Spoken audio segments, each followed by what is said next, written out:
आणि व्यासपीठावर बसलेले सर्वच मान्यवर. खरं तर शब्द कमी पडतात आज, पण तुमच्या सगळ्यांच्या ऋणात राहायला नक्कीच आवडेल मला. विशेष 2 मुलींपासून सुरू झालेला प्रवास 40 मुलांच्या आयांपर्यंत येऊन थांबला आहे आणि 40 मुलांची आई झाली, हा आनंद वेगळा आहे. आत्ता झालेला सन्मान खरं तर हा राणी चोरेंचा नव्हता, तर आकांक्षामधल्या सगळ्या विशेष मुलांचा होता आणि त्यांच्या आईचा होता. आकांक्षाबद्दल थोडंसं सांगावं असं वाटतंय. मॅडमनी तशी बऱ्यापैकी माहिती छान दिली आहे, पण खरं तर पुरस्कार घेताना असं वाटतं पुरस्कार आमच्यासारख्या आईला जगण्यासाठी ऊर्जा देतो, आमच्यातलं बळ वाढवतो, आम्हाला पाठीवरती शाबासकीची थाप देतो. आणि सगळ्यात मोठी गोष्ट म्हणजे ज्यावेळी ही छोटी संस्था असते आणि ती हळूहळू मोठी होत असते, त्यावेळी अशा पुरस्कारांनी संस्था वाढीसाठी, उभारणीसाठी आणि संस्थेच्या बांधणीसाठी खूप मोठी मदत होत असते. ज्यावेळी जनकल्याण पतसंस्थेच्या संचालक बॉडीमध्ये ज्यावेळी आम्ही बसलो होतो, त्यावेळी आदरणीय धर्माधिकारी सरांना भेटले, ज्यांना भेटण्यासाठी कित्येक वर्ष असं वाटायचं MPSCचे क्लासेस करताना सरांना क्लास लावून भेटता येईल आणि ते सर आज ह्या पुरस्काराच्या निमित्ताने भेटतात. ते खरं तर मला असं वाटतं खऱ्या अर्थाने अधिकारी झाल्याचं स्वप्न पूर्ण होतं आहे. Thank you so much sir. Sudrik सरांबद्दल सांगावं असं वाटतं आहे. आमच्या सरांबद्दल थोडीशी माहिती. सर पुण्यामध्ये होते आणि ज्यावेळी पुरस्कार डिक्लेअर झाला आणि सरांच्या हस्ते आहे, तर आमच्या तिथले शिरूरचे पत्रकार आहे, त्यांनी सरांबद्दल सांगितलं ताई ते आपल्याकडे होते, तर सर आपल्यालाही भेटून फार छान वाटते. आणि संचालक बॉडीबद्दल सांगावं असं वाटतं, अशी संचालक बॉडी मी पहिल्यांदा पाहिली जिथे शिक्षक पाहिले, वकील पाहिले, डॉक्टर पाहिले आणि इंजिनियर पाहिले. खरंच खूप कौतुक वाटतं आहे. आकांक्षा माझी मुलगी, मोठी मुलगी, आज 23 वर्षाच्या, म्हणजे 23-22ची आहे. 16 ऑक्टोबरला तिचा वाढदिवस असतो. 6 वर्ष नॉर्मल चाइल्ड होती आणि वयाच्या 6व्यानंतर तिची डिसेबिलिटी समोर आली. डिसेबिलिटी समोर आली म्हणजे काय झालं की नॉर्मलप्रमाणे चालणारी, जेवणारी, शिसूचं सांगणारी मुलगी अचानक जेवायची बंद झाली, ओरडायला लागली, किंचाळायला लागली. आणि त्यावेळी प्रश्न पडला की आता न्यायचं कुठं. तर मला असं आपलं डायरेक्ट डॉक्टरकडे नेत नाही, तर आपण बाकीच्या पण गोष्टी करायला लागतो, कारण ज्यावेळी मुलगा हायपर होतं आहे, रडतं आहे, त्यावेळी गोंधळलेली अवस्था असते. मी पण सगळे प्रयत्न केले, तिला खूप ठिकाणी घेऊन गेले. अगदी जे विधी असतील, कार्यक्रम असतील, पूजा अर्चा असतील, शांती होम असेल, सगळं करून झालं. पण त्यावेळी लक्षात आलं की आकांक्षा कुठे शांत होत नाही, आकांक्षाचं रडणं थांबत नाही, ओरडणं थांबत नाही. आणि मग मी तिला चांगल्या हॉस्पिटलला नेलं आणि नेल्यानंतर समजलं की आकांक्षाला जेनेटिक आजार आहे, सिंड्रोमचा, म्युकोपॉलिक सायक्रोडिसीज. 99% ही केस सापडत नाही, 1% ही केस असती. त्यामध्ये माझी आकांक्षा होती.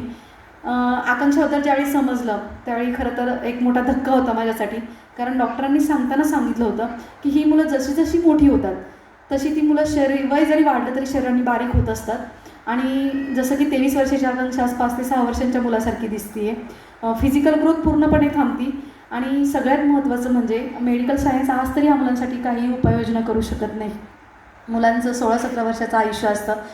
जास्तीत जास्त आपल्याला मुलांना प्रेम देता येतं, वेळ देता येईल, इतकंच आपण करू शकतो.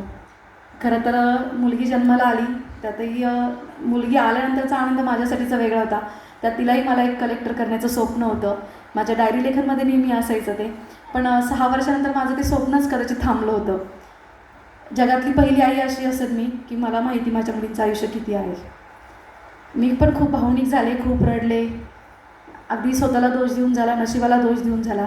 पण नंतर तिच्याकडे पाहिल्यावर विचार केला की मी जगले तर ती जगेल आणि तिला जगवण्यासाठी मला जगायचं आहे.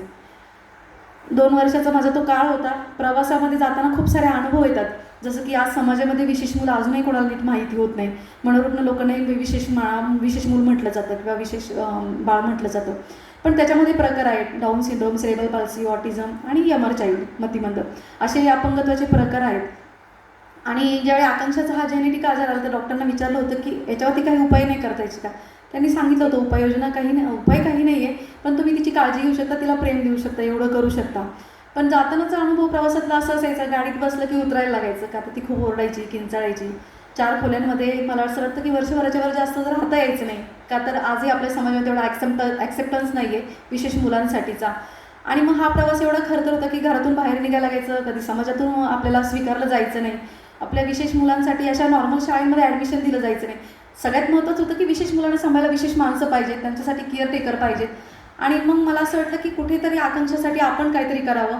आणि माझं SY झालेलं होतं. मी DSCMRला ॲडमिशन घेतलं, diploma in special education mental retardation. 2 वर्षाचा माझा तो कोर्स कंप्लीट झाला आणि माझी शेवटची एक्झाम होती. मला असं वाटलं की आता माझी दुसरी मुलगी चांगली आहे आणि तिच्यासाठी मी पायलट होण्याचं स्वप्न पाहिलं आहे. आकांक्षाला तर मी एक स्पेशल टीचर म्हणून सांभाळू शकते, पण खुशीला मी माझ्या आईकडे ठेवलेलं होतं. आणि माझी एक्झाम संपत आली आणि त्याचवेळी माझ्या छोट्याही मुलीचे प्रॉब्लेम समोर आले. तिलाही डॉक्टरांकडे नेल्यानंतर डॉक्टरांनी सांगितलं की तिलाही MPS आहे. 16-17 वर्षापर्यंत 16-17पर्यंत तिचं लाईफ आहे. मग मात्र आई म्हणून मी खचले होते पूर्वी. मला असं वाटलं माझं जगणं थांबलं आहे, माझी जगण्याची इच्छा संपली होती. एक तर 2 मुली, त्यात माझं सीझर झालेलं होतं, दोन्ही सीझर होते आणि त्यात आता ह्या मुलींना घेऊन राहायचं होतं. दोघींचे प्रॉब्लेम सेम होते आणि त्या दोघींनाही सांभाळणं खूप अवघड होतं. कारण एकीने ओरडायला लागली का दुसरीकडे जायची कळायची नाही. घरातल्या वस्तू इकडे तिकडे अस्ताव्यस्त पडायच्या. टॉयलेट केली तर त्या टॉयलेटमध्ये हात घालायचं का तर सेन्स राहिला नव्हता. आणि मग ही भयान सिच्युएशन अशी होती की असं वाटायचं आपण जगावंच नाही, यांचं कसं होईल. पण त्या दोघींकडे पाहिलं ना की असं एक ऊर्जा यायची. कदाचित आज असं वाटतं ही आकांक्षा ती आहे, जी खुशी आहे ती आज इथे समोर उभी आहे, की ज्यांच्यामुळे मी इथे उभी राहिली आहे. त्या दोघींना सांभाळताना मग जाणवायला लागलं की अरे माझ्यासारख्या कित्येक आया आहेत ज्या जगण्यासाठी संघर्ष करतात आहे, समाजामध्ये तुमच्यामध्ये येण्यासाठी संघर्ष करतात आहे, त्या मुलांना सांभाळण्यासाठी संघर्ष करतात आहे. आणि मग त्यातून खऱ्या अर्थाने जे जन्माला आलं ते आमचं आकांक्षा फाउंडेशन, जे आम्ही रोपटं लावलं.